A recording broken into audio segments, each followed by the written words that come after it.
Pour comprendre pourquoi les banques ont si peur de la crypto-monnaie, il faut comprendre les concepts essentiels de l'argent. Depuis presque toujours, il existe un lien entre les métaux précieux et la monnaie. Pourquoi? Car l'argent est censé servir à des échanges de produits réels qui ont une valeur mesurable. Ainsi, parce qu'il est plus facile et sécurisé de transporter des pièces et des billets que des lingots d'or et des diamants, il a été convenu que pour chaque pièce et billet créé, les banques qui jouent le rôle d'intermédiaire auront dans leur coffre l'équivalent en métaux précieux et plus particulièrement en or. Cependant, au cours du siècle dernier, sous l'effet cumulé de la révolution industrielle et de la mondialisation, il devenait de plus en plus compliqué pour les banques d'avoir assez de métaux précieux pour assurer cette convertibilité entre l'or et la monnaie.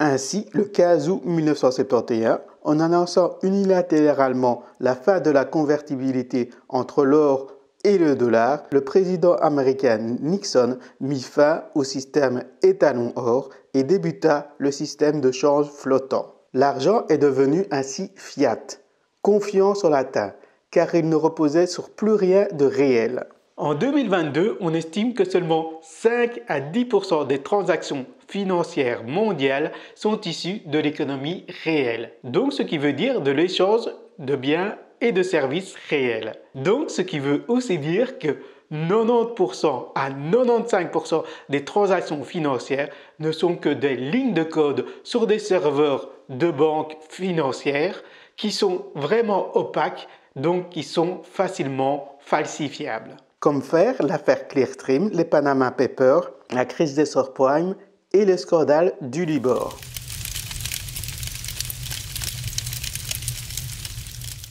Une banque centrale est une banque qui appartient à un pays ou à un groupe de pays. Les trois rôles d'une banque centrale sont premièrement d'émettre les pièces et les billets que nous utilisons tous les jours. Deuxièmement, d'assurer la stabilité économique des prix via des mécanismes comme les taux directeurs ou les quantitative easing et bien d'autres mécanismes que je vous invite à découvrir sur la chaîne Eureka. Et troisièmement, d'assurer les échanges interbancaires via la monnaie de banque centrale.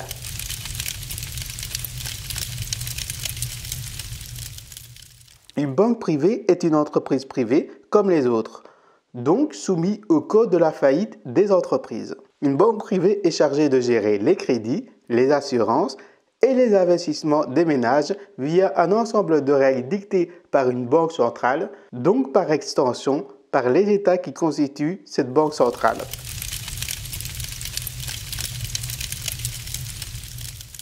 Les trois rôles de la monnaie sont premièrement une unité de compte. Vous pouvez compter tout ce que vous voulez grâce à la monnaie. Deuxièmement, un moyen de transaction. Vous pouvez échanger des biens et des services grâce à la monnaie. Et troisièmement, une réserve de valeur. Vous pouvez économiser grâce à la monnaie. Et normalement, dans une situation économique normale, vous avez l'assurance que ce que vous avez acheté maintenant aura la même valeur unitaire plus tard.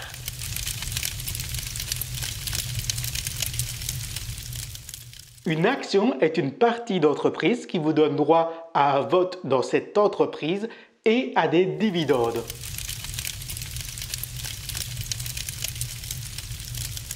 Une obligation est une reconnaissance de dette que l'État ou l'entreprise qui a émis cette obligation a envers la personne qui a acheté cette obligation.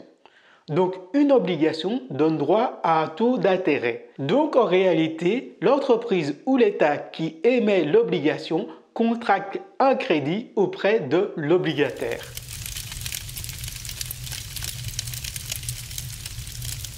Un produit dérivé est une assurance sur une action ou une obligation.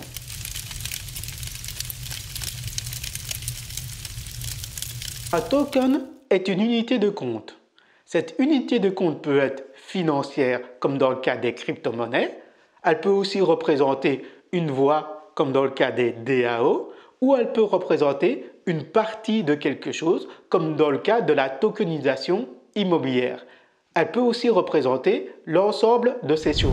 Très bien, maintenant que vous comprenez les 4 concepts de base de l'argent, il est temps de vous expliquer pourquoi les gouvernements du monde entier, les banques centrales et les banques privées ont si peur de la blockchain et de la crypto-monnaie? Plus tôt dans cette vidéo, je vous ai dit que 90% de l'argent mondial n'était pas réel. Ce ne sont que des lignes de code sur des serveurs de banque opaques qui représentent des actions, des obligations et des produits dérivés sur ces actions ou ces obligations. Donc, 90% de l'argent mondial, ce ne sont que des paris sur des bénéfices futurs. Pour savoir si le Bitcoin a une valeur ou non, il faut se demander ce qui fait réellement la valeur d'une monnaie.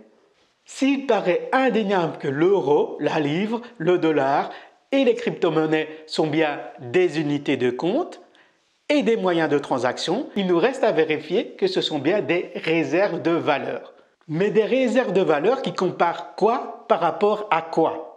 Cette question, bien que centrale, est totalement absente des débats publics en matière de crypto-monnaie et de monnaie en général. Pourquoi?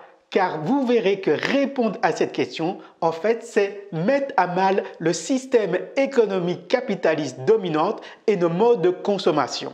Donc prenons par exemple l'euro. Tant que vous commercez dans la zone euro, vous vous fichez de savoir combien vaut l'euro par rapport au dollar. C'est à partir du moment où vous allez commencer à exporter ou importer des marchandises que cela devient important. Et là, vous commencez à voir où je veux en venir. C'est parce que la plupart des produits et services que nous utilisons ne sont pas produits localement et qu'il n'existe pas une monnaie internationale que nous avons besoin de calculer la valeur de la monnaie. En réalité, ceci est la conséquence d'un problème bien plus large. La confiance et le rapport de force que nos États entretiennent. En effet, pourquoi la livre sterling a plus de valeur que l'euro, qui a lui-même plus de valeur que le dollar, qui a lui-même plus de valeur que le franc CFA? La réponse est très simple, la confiance que les investisseurs fortunés ont à investir dans tel ou tel État ou groupement d'États, ce qui détermine le rapport de force. Donc, économiquement parlant, tous les pays ne sont pas égaux, car la confiance que les investisseurs ont par rapport à la capacité de l'économie du pays à assurer un retour sur investissement à ses investisseurs est différente. Mais que se passerait-il si chaque pays adoptait comme monnaie nationale le Bitcoin? Allons même encore plus loin. Que se passerait-il si on supprimait totalement la notion de pays? En effet, en définitive, peu importe nos différences culturelles, religieuses et physiques, la science nous a prouvé que nous étions qu'une et une seule même espèce, l'espèce humaine. Voilà donc selon moi ce qui fait si peur au gouvernement et aux banques dont leur principal fonds de commerce est d'entretenir cette discrimination qui fait que le rapport de force est tel que 85% de la population mondiale vit avec moins de 650 € par mois. Ce qui permet l'exploitation de l'homme par l'homme et surtout des États et des entreprises qui pillent les pays les plus pauvres qui n'ont pas les moyens de se défendre financièrement. Voilà donc selon moi pourquoi le débat sur la valeur du Bitcoin est un faux débat qui masque le vrai débat que nous devrions avoir.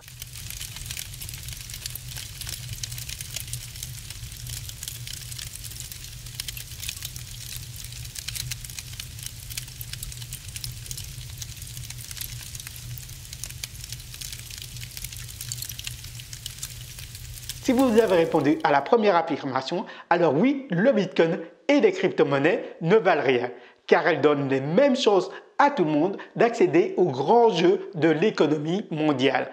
Car les règles qui régissent cette économie mondiale ne sont plus gérées par un État ou un groupement d'États corruptibles aux intérêts économiques divergents, mais par du code informatique infalsifiable et surtout neutre.